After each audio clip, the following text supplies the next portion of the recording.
Halo semuanya, dengan saya Nara Yuli Fitri 17210015. Dalam kesempatan kali ini kita akan membahas tentang mata kuliah teori portofolio dan analisis investasi. Apa yang kita bahas kali ini? Kita akan membahas tentang model indeks tunggal. Nah, langkah-langkah pemilihan saham untuk dimasukkan ke dalam portofolio berdasarkan model indeks tunggal. Nah, tapi sebelum kita berlanjut pada materi selanjutnya, apa itu model indeks tunggal? Pada tahun 1963, William Sharpe mengembangkan sebuah model yang dinamakan yaitu model indeks tunggal. Model ini merupakan penyederhanaan dari model Markowitz dan dapat digunakan untuk menghitung expected return dari risiko portofolio. Model indeks tunggal didasarkan atas observasi bahwa harga dari suatu sekuritas berfluktuasi searah dengan indeks harga pasar. Model ini dapat digunakan dalam penentuan portofolio optimal dengan membandingkan excess return to beta atau ERB dengan cut-off rate atau C. Dan penjelasannya sebagai berikut. Langkah pertama, menghitung return dan expected return setiap saham.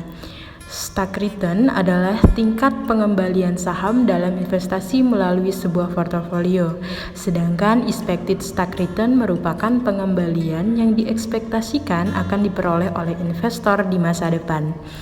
Dan untuk menghitung stock return adalah harga saham penutupan pada saat T dikurangi harga saham penutupan pada saat T-1 dibagi dengan harga saham penutupan pada saat T-1. Sedangkan untuk menghitung expected stock return adalah sigma dari expected stock return dibagi dengan jumlah data. Sedangkan untuk langkah kedua, yaitu menghitung ulang return pasar dan return ekspektasi pasar berdasarkan IHSG atau Indeks Saham Harga Saham Gabungan atau ICI Indeks Komposit Indonesia, yaitu untuk mencari RM atau market return, yaitu pengurangan dari indeks harga saham gabungan pada saat T dikurangi indeks harga saham gabungan pada saat T-1.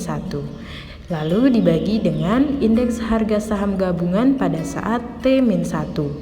Lalu untuk mencari expected market return yaitu dengan cara sigma market return dibagi dengan jumlah data. Nah, itu untuk langkah kedua. Selanjutnya yaitu langkah ketiga yaitu menghitung resiko dari masing-masing saham atau stock variance. Variances digunakan untuk mengukur risiko expected stock return.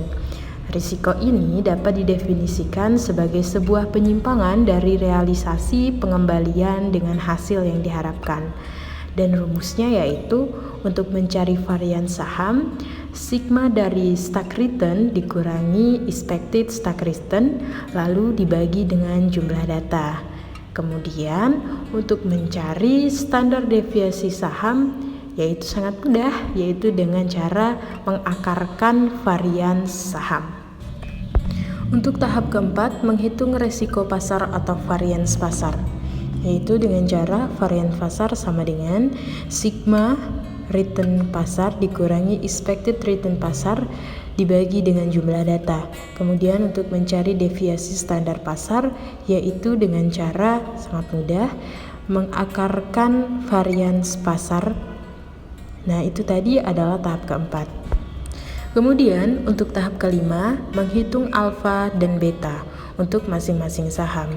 Beta adalah risiko unik saham individu.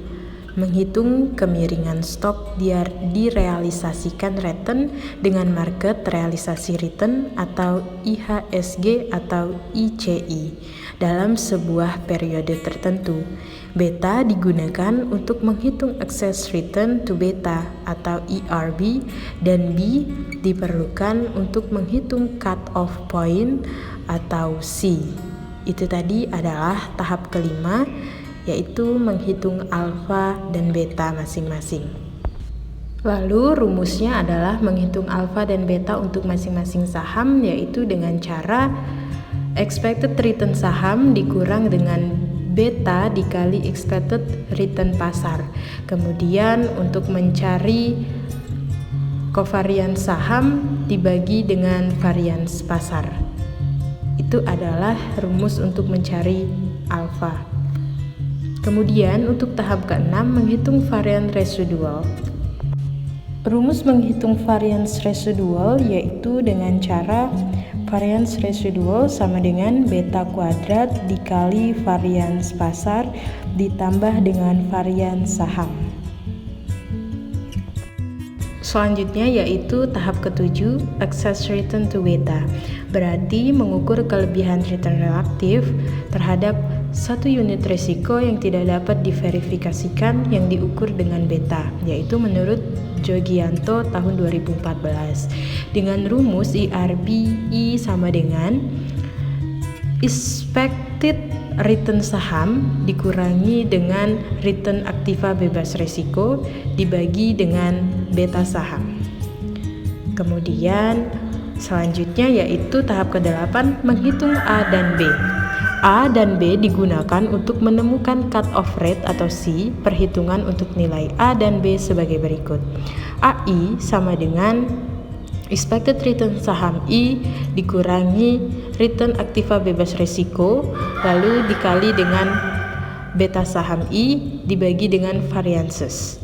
Lalu selanjutnya cut-off rate merupakan titik batas atau kurs minimum yang akan diterima oleh investor yang digunakan untuk menentukan apakah suatu saham dapat dimasukkan ke dalam portofolio atau tidak dengan rumus sebagai berikut dan dengan keterangan tingkat cut-off lalu variance pasar. Kemudian selanjutnya adalah menentukan kandidat saham dalam pembentukan sebuah portofolio. Saham yang memiliki IRB sama dengan atau lebih besar dari cut-off point adalah kandidat dalam portofolio pembentukan. Hal ini berarti saham-saham tersebut merupakan kandidat yang cocok digabungkan dalam pembentukan portofolio. Nah, itu tadi penjelasan dari saya. Terima kasih sudah menyaksikan video ini. Selamat belajar dan see you.